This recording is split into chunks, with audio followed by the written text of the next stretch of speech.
কেইদিনমান আগতে পুলিচৰ ৰিজাল্ট দিলে, গ্ৰেড 3 ৰিজাল্ট দিলে, গ্ৰেড 4 ৰিজাল্ট দিলে।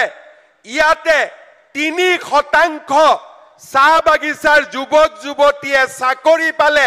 নৱেম্বৰ মাহত মই গুৱাহাটীত মাতি আনি সকলোকে এপইণ্টমেণ্ট লেটাৰ দিম আৰু সিদিনাখন চাহ বাগিচাৰ ল'ৰা ছোৱালীয়ে আৰু বেছি পঢ়া শুনা কৰিবলৈ ইচ্ছা প্ৰকাশ কৰিব, আগবাঢ়ি যাব বিচাৰে। যোৱা কেইদিনমান আগতে পুলিচৰ ৰিজাল্ট দিলে, গ্ৰেড 3 ৰিজাল্ট দিলে, গ্ৰেড 4 ৰিজাল্ট দিলে।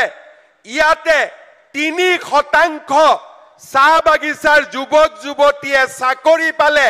নৱেম্বৰ মাহত মই গুৱাহাটীত মাতি আনি সকলোকে এপইণ্টমেণ্ট লেটাৰ দিম আৰু সিদিনাখন চাহ বাগিচাৰ ল'ৰা ছোৱালীয়ে আৰু বেছি পঢ়া শুনা কৰিবলৈ ইচ্ছা প্ৰকাশ কৰিব, আগবাঢ়ি যাব।